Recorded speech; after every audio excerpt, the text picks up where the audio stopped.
அம்மா மாயண்ணே வந்திருக்காக. அரசினர் தனி தீர்மானம் மாண்புமிகு முதலமைச்சர் அவர்கள். மாப்பிள்ள மொக்கச்சாமி வந்திருக்காக.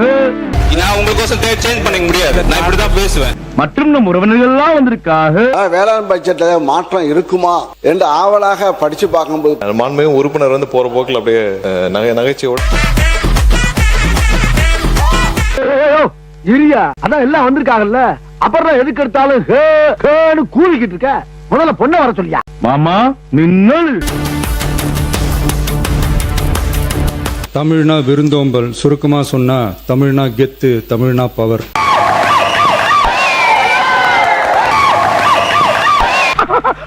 அனைத்து கல்வி நிறுவனங்கள், பல்கலைக்கழகங்கள், அரசு அலுவலகங்கள், பொதுத்துறை நிறுவனங்கள், பொது அமைப்புகளின் நிகழ்ச்சிகளிலும் நிகழ்வு தொடங்குவதற்கு முன் தமிழ்த்தாய் வாழ்த்து கட்டாயம் முதலில் பாடப்பட வேண்டும்.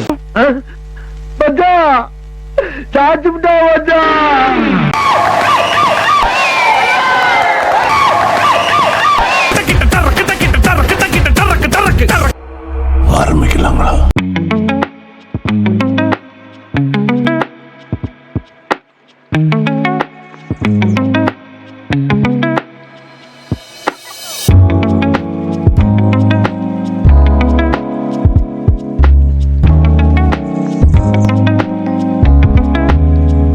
ஏற்போர் ஆம் என்க, மறுப்போர் இல்லை என்க. மறுப்போரே இல்லை. தீர்மானம் ஒரு மனதாக நிறைவேறியது.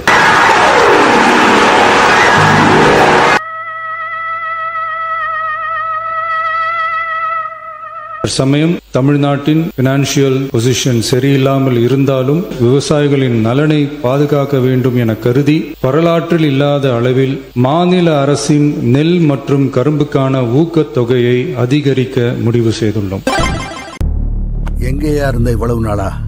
ஒன்ன மாதிரி ஒருத்தனை தாயா நான் தேடிட்டு இருந்தேன். சன்னரக நெல்லுக்கு குவிண்டால் ஒன்றுக்கு ரூபாய் 289. என்ன பாக்குற? ஷாக்கா இருக்கா? இருக்கும்டா, இருக்கணும் தானே உன்னை இங்க இழுத்துட்டு வந்திருக்கேன்.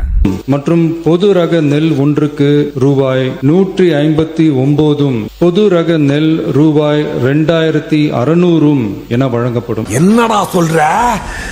என்னால நம்ப முடியலையே.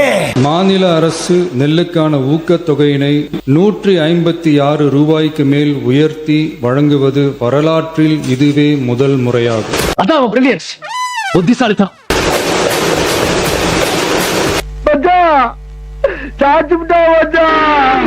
வேளாண் பட்ஜெட்ல மாற்றம் இருக்குமா என்று ஆவலாக படிச்சு பார்க்கும்போது பார்த்தா மாற்றத்தையே காணும். எங்களுக்கெல்லாம் மந்திரிக்கெல்லாம் ஒரு பதப்பதப்பு இருக்கும். காலையிலே 5-6 மணிக்கெல்லாம் போகணும். இந்த இடத்துல இந்த பிரச்சனை, கலெக்டர்களுக்கும் டென்ஷன். ஆக நாங்க டென்ஷன்லயே 5 ஆண்டு காலம் இருந்தோம். பாரதியார் என்ன சொல்லுகிறாரு? ஓடி விளையாடு பாப்பா. ஆக நீங்களாம் ரிலாக்ஸா இருக்கு. அதான் ஆச்சரியமா இருக்கு. எங்களுக்கு ரிலாக்ஸா இருக்கு. ஏன்னா அவன் பயத்துக்கே பயம் காட்டுறவன். இன்னைக்கு காலையில, நேத்து நைட்டும் சரி, இன்னைக்கு காலையிலும் சரி, மாண்புமிகு முதலமைச்சர் ஒரு சின்ன வாய்க்கா பிரச்சனை கூட போன் அடிச்சு அதை உடனே சரி செஞ்சாச்சான்னு கேட்கக்கூடிய ஒரு முதலமைச்சரா தான் இருக்கிறார். எவ்வளவோ பண்றோம், இத பண்ண மாட்டோமா என்ன? உங்களோட நீங்களாவது 5 வருஷம் டென்ஷன், நாங்க தினந்தோறும் டென்ஷன்ல இருக்கிறோம். எதுலயோ எந்த ஒரு சின்ன விஷயமா இருந்தாலும் எங்களுக்கு அப்படி ஒரு பயம் இருக்குது.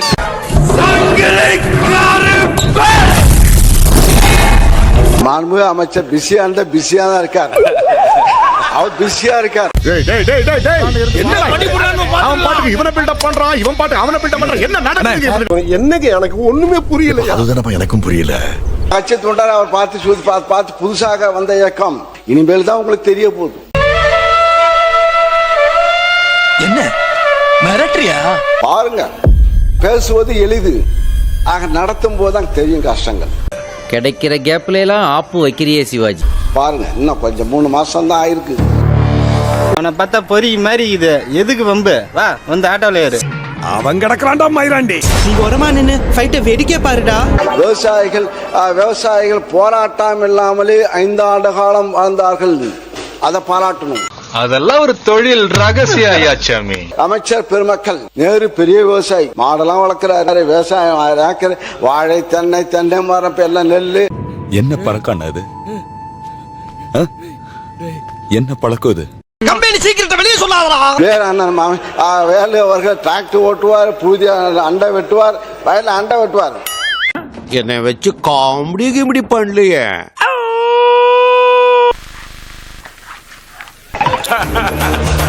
அவ்வளோ பெரிய காமெடி இல்ல இது. சரிங்க, அப்ப இருந்தது. இப்ப செங்கோட்டைக்கு எவ்வளவு கணக்கு பார்த்தா தெரியும். என்ன பரமசிவம் ஆண்மையும் உறுப்பினர் வந்து போற போக்கில் அப்படியே நகைச்சுவையோட சிரிச்சுக்கிட்டே வந்து போராட்டங்கள் இல்லாத ஒரு ஆட்சின்னு சொன்னாரு. அரசியல்ல இதெல்லாம் சாதாரணமாப்பா. போன ஆட்சியில விவசாயிகள் போராட்டம் பண்ணி அவங்க மேல குண்டாஸ் போட்ட அரசு போன அரசு. என்ன சொல்ல சொன்னா என்ன சொல்லிட்டு இருக்க? அவர் எந்த போராட்டம் தெரியாம பேசுறாரு. அது திருவண்ணாமலை சிப்காட்ல எடுக்கும் போது நடந்த போராட்டம், அதை பத்தி அவர் பேசுறாரு. ஏன்னா முதலமைச்சர் சொன்னார்ல, நாங்க ஆட்சிக்கு வந்தால் நான் விவசாய வீட்டு பிள்ளையாக பிறப்பேன்னு சொன்னார்ல. இப்ப நீ என்ன பண்ண போற? இப்ப அது மக்கள் மனசுல இருந்து ஒரு புது ஆட்சி வந்தா எதா அள்ளி கொடுப்பாங்கன்னு பார்த்தா இப்ப கிள்ளி கொடுத்துருக்காரு. ஆளுக்கு 50 ரூபா கோணார்கள போய் சாப்பிட்டுக்குங்க. 50 கம்பெனிக்கு 50.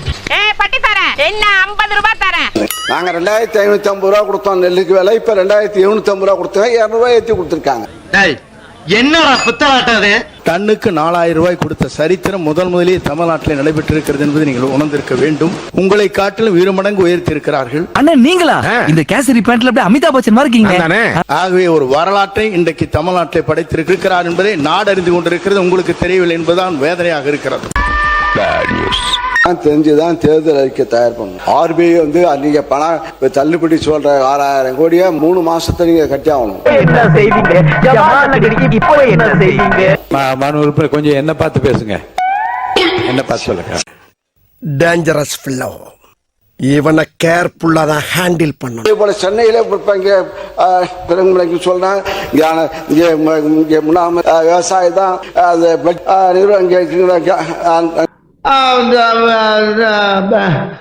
வந்து இப்ப நான் என்ன உங்கள்கிட்ட சொல்றது, என்ன இன்னைக்கு ரொம்ப ஜாம் ஆகுது. அன்புமணியான் சரி சிவகுமாரா பட்ஜெட் ஐயோ இவங்கனால எனக்கு என்னைக்கு பைத்தியம் முடிக்க போகுது. வாழைக்கு முட்டு கொடுக்க திட்டம் நாங்க கொடுத்தோம். அதுக்கு வந்து வாழைக்கு முட்டு கொடுக்க திட்டம் எங்களுக்கு நாங்க போடல. அது அதை இப்ப அந்த திட்டத்தை அறிவிச்சிருக்கீங்க. எனக்கு டிக்கெட் எடுத்து கொடுங்க.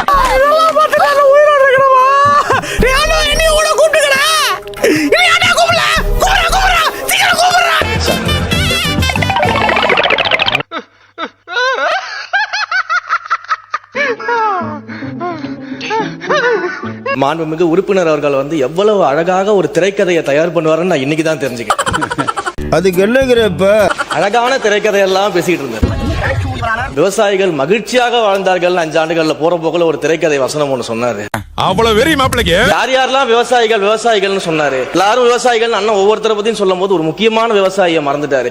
யார் சாமி எங்க இருந்து வந்திருக்கான்? கரும்பு தோட்டத்துக்குள்ள கான்கிரீட் போட்டு நடந்த விவசாயியை பத்தி அண்ணன் சொல்ல மறந்துட்டாரு. என்னமா நீங்க இப்படி பண்றீங்களாமா?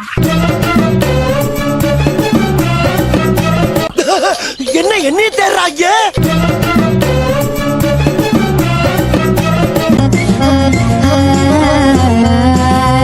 What a man.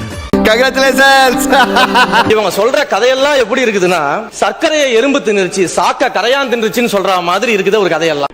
யாரா நீ இவ்வளவு டேலண்டட் ஆகிற? You are really a god gifted child. மாண்புமிகு இந்து சமய அறநிலையத்துறை அமைச்சர்கள் சென்ற ஆட்சியில நெல் சேமிப்பு கிடங்கு எங்கும் கட்டவில்லை என்று ஒரு தவறான தகவலை சபையிலே பதிவு செய்தார். என்ன சின்ன பிள்ளைத்தனமா இருக்கு? 18 மாவட்டங்களில் சுமார் 54 இடங்களில் சுமார் 383 நவீன சேமிப்பு தளங்கள் அமைக்கப்பட்டு 1,00,000 மெட்ரிக் டன் கொள்ளளவு கொண்ட பெரிய சேமிப்பு கிடங்கு 1,00,000 மெட்ரிக் டன் நெல்லை சேமித்து வைப்பதற்காக. Excuse me, what is the procedure to change room? தெரியுது உங்களுடைய எப்படி பிரச்சாரம் எப்படி பண்றீங்கன்னு. உனக்கு உண்மை தெரிஞ்சு போச்சு. உன்னை விடக்கூடாது. இன்னொரு பாயாசத்தை போட்டுற வேண்டியது. இப்படியே மாண்புமிகு சாமி அமைச்சர் இந்து சமய அமைச்சர் சாமி அவர்கள். பட் அந்த டீலிங் எனக்கு ரொம்ப பிடிச்சிருந்துச்சு. சாமி அவனை பார்த்தா பொறி மாதிரி இது. இந்த டெக்னிக்கலா வச்சு நீங்க அடிச்சுட்டு வந்து சொல்றீங்க. 10 வருஷமே என் கூட இருந்து நான் பண்றதெல்லாம் பார்த்துட்டு அசிங்கப்படுத்துறேன், இன்சல்ட் பண்றேன். பேரவைத் தலைவர் அவர்களே, அந்த டெக்னிக்கை இப்போ 10 நிமிஷம் மட்டும் தான் அண்ணன் கிட்ட கத்துக்கிட்டேன். சத்தியமா 25 வருஷத்துக்கு முன்னாடி என்னையே நான் பார்த்த மாதிரி இருக்கு. Why black? உறுப்பினர் அவர்கள் சொன்னாரு சிப்காட் நல்ல முறையா நடைபெற்று இருக்கிற. அவர் சொன்ன மாதிரியான எந்த விதமான பெரிய மாற்றங்கள் எதுவும் நான் பார்க்கவே இல்லை. மாமா மின்னல் இதோ வந்துட்டேன். பூங்கா 1097.86 ஏக்கர்ல ஆரம்பிச்சிருக்காங்க. பல வருடங்கள் ஆயிருக்கு. நான் கூட புதுசு நினைச்சு பயந்துட்டேன். அங்க முதலீட்டாளர்கள் கூட நம்ம ஒரு ஆய்வு நடத்தினோம். சான்ஸே இல்ல, வேற லெவல். அவங்களுடைய கோரிக்கை எல்லாமே தண்ணீர் அங்க இல்ல, ரோடு வசதி இல்ல, தெருவிளக்குகள் இல்ல. டேய் உன்னதான்டா என்ன பீலிங்கா இல்ல பீலிங்கான்னு கேக்குறேன். எனக்கு தான்டா பீலிங்கி போடா. எலக்ட்ரிசிட்டி அங்க இருக்க தொழில் முதலீட்டாளர்கள் கேக்குறது எல்லாமே துணை மின் நிலையம். அதாவது எலக்ட்ரிசிட்டி இல்லாம எப்படி ஒரு தொழில் நம்ம ஆரம்பிக்க முடியும்?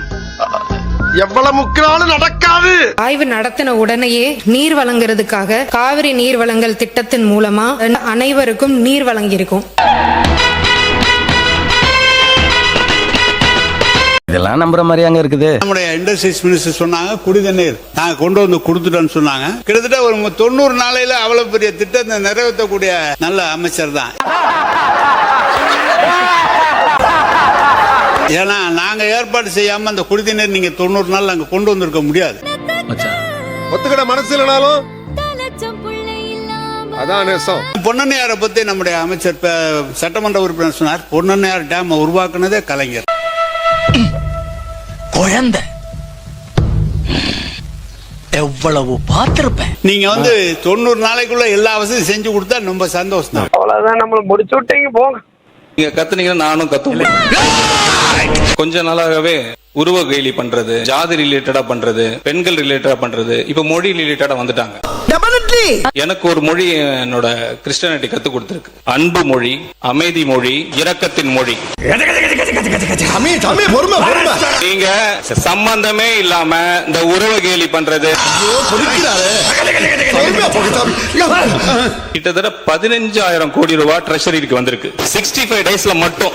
இது ஈஸி கிடையாது. என்னென்ன சொல்றான் பாருங்க. கம்பி கட்டுற கதையெல்லாம் எடுத்து போடுறாங்க. அதை விட்டுட்டு நான் உங்களுக்கு அட்வைஸ் கொடுக்குறேன். நீங்க தமிழ்ல இப்படி பேசி, எனக்கு யூனிக் இப்படிதான் பேச முடியும். வாங்க முதல்ல நீங்க யோகா கிளாஸுக்கு போனோம். எவ்வளவு கோவம் வருது உங்களுக்கு? நான் உங்களுக்கோசம் சேஞ்ச் பண்ணிக்க முடியாது. நான் இப்படிதான் பேசுவேன். இவன் கொஞ்சம் டேஞ்சரான ஆடு.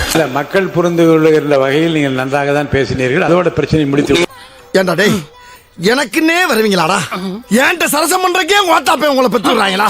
ஏன் செயல் இதுதான். அவருக்கோசம் நான் மாத்திக்க முடியாது, எல்லாருக்கும் நான் மாத்திக்க முடியாது. இது ஏதோ காமெடி பீஸ்ரா, ரொம்ப வீக்கா இருக்கா. எனக்கு ஒரு மொழி என்னோட கிறிஸ்டியானிட்டி கத்து கொடுத்திருக்கு. அன்பு மொழி, அமைதி மொழி, இரக்கத்தின் மொழி. எனும் நான் சட்டப்படி அமைக்கப்பெற்ற இந்திய அரசியலமைப்பால் உண்மையான நம்பிக்கையும் மாறா பற்றும் கொண்டிருப்பேன் என்றும் இந்திய நாட்டின் ஒப்பில்லா முழுமுதல் ஆட்சியையும் ஒருமையும் நிலைநிறுத்துவேன் என்றும் தமிழ்நாட்டின் அரசின் அமைச்சராக உண்மையாகவும் உளச்சான்றின்படியும் என் கடமைகளை நிறைவேற்றுவேன் என்றும். பார்த்தா பொறி மாதிரி இது எதுக்கு வம்பு? மாண்பு உறுப்பினர் உட்கார. மாண்பு அமைச்சர் கேலி பண்றீங்களா? பிரச்சனை என்னன்னு சொல்லு. லூசு பயலா டேய். பாடி ஸ்டோடாங்கிறது எனக்கு வெளியில கூப்பிடுற பேர்ரா. உள்ளுக்குள்ள ரத்த கலரின்னு ஒரு பேர் இருக்கு தெரியுமா உனக்கு? மாண்பு நிதியமைச்சர் பெருசா எடுத்துக்கொள்ள வேண்டியதில்லை. ஒரு லைட்டர் வெயில எடுத்துக்கோங்க. ஒரு சாதாரணமான ஒரு இதா எடுத்துட்டு இயல்பா கொண்டு போயிடலாம். ஒன்னும் பிரச்சனை இல்ல. இப்படி பார்த்ததே இல்லையானே. என்னாச்சு? நல்லா திடீர்னு இப்படி மாறுறீங்க. எதிர்பார்க்க ஒரு மாதிரி போட்டுருக்கனால அப்படி இருக்குமோ? இல்ல கிரிஞ்சி போட்டீங்களா டாக்டர்? அதனால சொல்றேன் நான். கிரிஞ்சி பூமரா மாறுறீங்களா? உறுப்பினர் அவர்கள் ஊக்கத்தொகை பத்தி சொன்னாங்க. யார் இது? சித்தப்பு நீங்க எப்ப வந்தீங்க? என்ன நீ பார்க்கவே இல்லையா? இல்லையா சித்தப்பு? அன்றைய சூழ்நிலை வேற. அன்றைக்கு கூலி உயர்வு கிடையாது, உரவிலை உயரல, டீசல் விலை உயரல, இன்றைக்கு எல்லாம் உயர்ந்து போச்சு. அதுக்கு தகுந்த மாதிரி தான் நீங்க ஊக்கத்தொகை கொடுத்துருக்கீங்க. நீங்கள் இதுவரையிலும் முதலமைச்சராக இருந்த போது 4000 ரூபாய் கரும்புக்கு வழங்கி இருக்கிறீர்களா என்பதை மட்டும் இங்கே சொல்லுங்கள். அதற்கு நாங்கள் பதில் சொல்லுவோம். பண்றணும், பீலா வரணும், அது முக்கியம் இல்ல. நம்ம எது பண்ணாலும் இந்த உலகம் நம்மள உடனே உத்து பார்க்கணும். அதிமுக ஆட்சி இருக்கும் போது யார் அந்த துறைக்கு அமைச்சரா இருந்தனே தெரியாது பேசிட்டு இருக்காரு. அது போன மாசம். நான் சொல்றது இந்த மாசம். கூலி உயர்வு ஏற்படுது, உரவிலை உயர்ந்தாச்சு, டீசல் விலை 95 ரூபா 100 ரூபா வந்துடுது. அதற்கு ஏற்றவாறு தான் ஊக்கத்தொகை அதிகமா கொடுத்திருக்கீங்க ஒழிய அன்றைக்கு என்ன லாபம் இருந்ததோ அதே லாபம் தான் இந்த விவசாயிகளுக்கு கிடைக்கிறத ஒழிய புதிய செய்தி எதுவும் இல்ல.